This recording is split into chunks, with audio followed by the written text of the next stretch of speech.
Si recordáis, en un vídeo de hace unas cuantas semanas hacíamos un viaje al interior de la célula.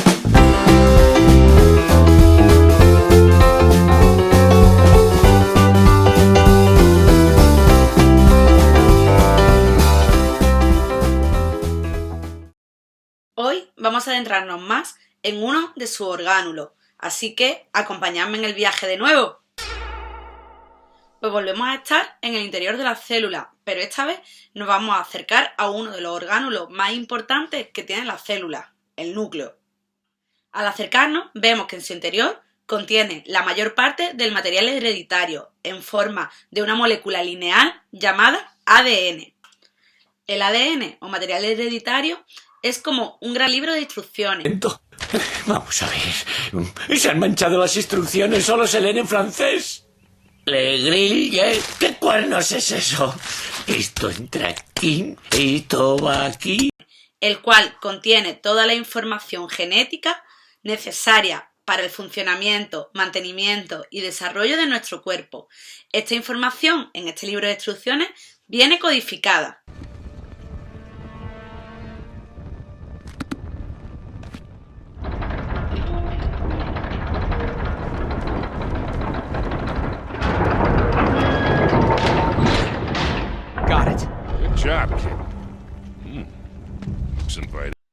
Los segmentos que codifican esta información se llaman genes y estos a su vez están compuestos de moléculas más pequeñas llamadas ácidos nucleicos. Cada gen o grupo de genes codifica para una información concreta y además estos pueden ser heredados a la descendencia. Animales que se parecen a sus progenitores. Familias con rasgos comunes entre todos sus miembros.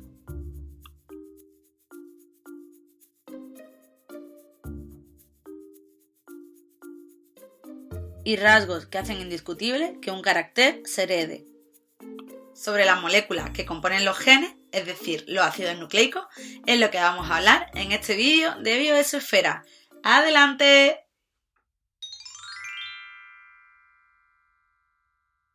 Los ácidos nucleicos son macromoléculas biológicas de vital importancia para el funcionamiento de todos los seres vivos. Estas moléculas son las encargadas de almacenar, transmitir y expresar la información genética. Como toda macromolécula biológica, esta a su vez está dividida en subunidades más sencillas y repetitivas, llamadas nucleótidos. Existen dos tipos de ácidos nucleicos, el ADN o ácido desoxirribonucleico, que es aquel que veíamos al principio del vídeo en el interior del núcleo, y que almacena y transmite la información genética. Por otra parte, el otro tipo de ácido nucleico es el ARN, ácido ribonucleico, que ejecuta las órdenes contenidas en el ADN y se encarga de sintetizar las proteínas. Ambos están formados por tres partes: el grupo fosfato, un azúcar y una base nitrogenada. Ambos azúcares son pentosas, pero en el caso del ADN la pentosa es una desoxirribosa y en el caso del ARN la pentosa es una ribosa. Tanto la ribosa como la desoxirribosa son monosacáridos cíclicos de 5 átomos de carbono. La otra diferencia entre el ADN y el ARN difiere de una de sus bases nitrogenadas.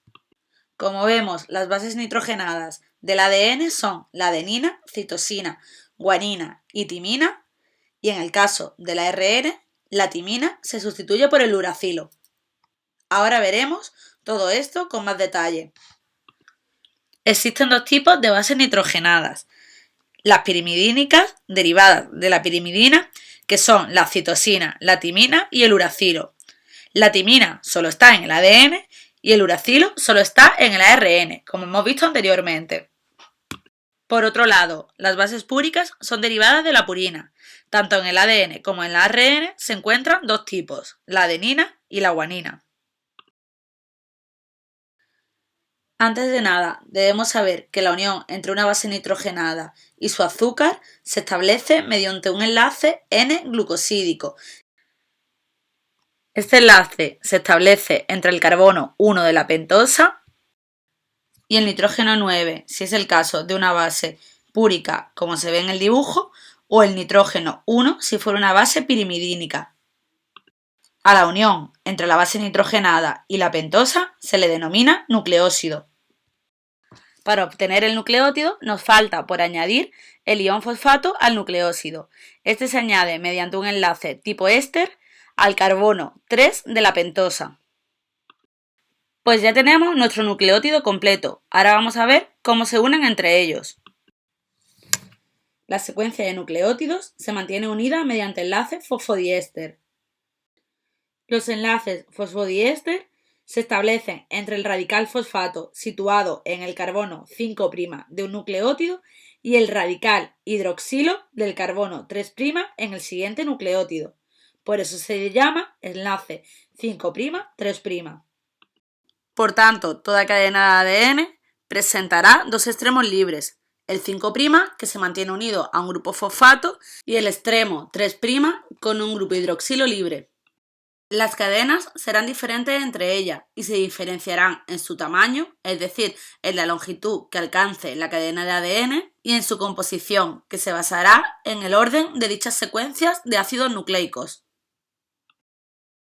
La secuencia de bases nitrogenadas se nombra con la inicial de cada ácido nucleico. En este caso de esta cadena, adenina, citosina, guanina y timina, se representaría como A, C, G, T. La secuencia primaria de un ARN sería muy similar. El único cambio sería que la timina sería sustituida por un uracilo. En 1953, un científico británico, Francis Crick, y otro estadounidense, Jake Watson, aprovechan los estudios de investigadores anteriores como Rosalind Franklin, Chargaff o Wilkins para establecer el modelo de estructura espacial del ADN en forma de doble hélice. Ellos aportan una serie de datos importantes a esta estructura. Dicen que es una molécula larga y rígida y que ésta no se encuentra plegada, como es el caso de las proteínas. Aseguran que el ADN es una doble hélice de 2 nanómetros de diámetro, formada por dos cadenas de polinucleótidos enrolladas alrededor de un eje imaginario. Las bases nitrogenadas se encuentran mirando al interior de la doble hélice, recordando esta forma a una escalera de caracol. El pasamanos de esa escalera de caracol, es decir, el armazón que sostiene las bases nitrogenadas, está formado por las pentosas y los grupos fosfatos. La composición en bases varía, pero para la misma especie el contenido de bases púricas siempre va a ser igual al de bases pirimidínicas, o lo que es lo mismo, la proporción de adenina siempre va a ser igual a la de timina y la proporción de citosina siempre va a ser igual a la proporción de guanina. ¿Y por qué pasa esto? La complementariedad entre las bases se manifiesta mediante los enlaces de hidrógeno que se establecen entre sus grupos polares. Así, entre la adenina y la timina se establecen dos enlaces de hidrógeno y entre la guanina y la citosina se establecen tres enlaces de hidrógeno. Sería imposible que se enfrentaran bases no complementarias entre ellas, ya que alteraría el tamaño de la doble hélice y los puentes de hidrógeno serían inestables. El enrollamiento de la doble hélice es dextrógiro, es decir, hacia la derecha, y plectómico, lo que quiere decir que para que las dos cadenas se separen es necesario que primero se desenrollen. Cada pareja de nucleótidos está separada de la siguiente por una distancia de 0,34 nanómetros y en cada vuelta de la doble hélice hay 10 pares de nucleótidos, lo que supone una longitud de 3,40 nanómetros por vuelta de doble hélice. Por último, decir que las dos cadenas son antiparalelas y complementarias. Lo vamos a observar mejor en la siguiente diapositiva. La cadena de la izquierda presentará el extremo superior 5' libre y el extremo inferior 3' libre. La cadena de la derecha es complementaria, pero al ser antiparalela, presenta el extremo superior 3' libre y el extremo inferior 5' libre. Como ya habíamos adelantado antes, el ADN es la molécula capaz de almacenar la información genética de nuestro cuerpo. Además, esta molécula es la encargada de contener las instrucciones necesarias para la formación de todas las proteínas. Esta molécula, además, tiene que tener la capacidad de duplicarse para así poder llevar esta información genética a sus descendientes. Para ello, el ADN tiene la capacidad de replicación, es decir, de, a través de la complementariedad de bases, crear copias exactas de sí misma. El ADN de eucariotas y procariotas es igual en composición, pero muy diferente en nivel de complejidad, tamaño y forma. El ADN en procariotas es circular y bicatenario, es decir, tiene sus extremos cerrados, recibiendo el nombre de cromosoma bacteriano. Las bacterias también en algunas ocasiones pueden contener otras moléculas circulares llamadas plásmidos. En eucariotas, el ADN, sin embargo, se presenta como largas moléculas lineales asociadas a unas proteínas llamadas histonas, las cuales hacen que se pliegue la molécula de ADN. Este ADN está contenido en el interior del núcleo, constituyendo la cromatina. Cuando la cromatina se condensa, se forman los cromosomas.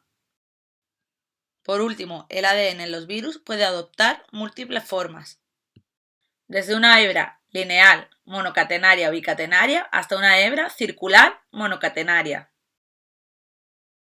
Pero hemos estado todo el rato hablando del ADN, del ácido desoxirribonucleico, pero recordábamos que al principio del vídeo hablábamos de otro tipo de ácido, el ácido ribonucleico, es decir, del ARN. Vamos a ver cómo es y qué estructura forma, también para qué sirve. De manera casi simultánea al descubrimiento del ADN, un grupo de científicos descubren una molécula muy parecida al ácido desoxirribonucleótido. Esta molécula similar resultó ser el ácido ribonucleótico, es decir, el ARN. Recordamos que el ARN es monocatenario, a diferencia del ADN, que es bicatenario. El ARN está formada por la unión de ribonucleótidos, es decir, la pentosa que contiene es una ribosa, frente que el ADN, la pentosa que contenía, era una desoxirribosa. Las bases nitrogenadas que componen el ARN, recordamos que son adenina, citosina, guanina y uracilo. Recordamos que el ARN, en vez de uracilo, tenía timina. En la mayor parte de los organismos, el ARN es monocatenario, salvo en algunos virus que podría ser bicatenario. Muchas veces creemos que el ARN es bicatenario, pero no es así exactamente, sino que tiene la capacidad de plegarse, ya que puede tener zonas que tengan bases complementarias. Al plegarse, forma esta estructura que se le dice horquilla. Al final de la estructura se suelen presentar bucles, que son zonas donde las bases están sin aparear.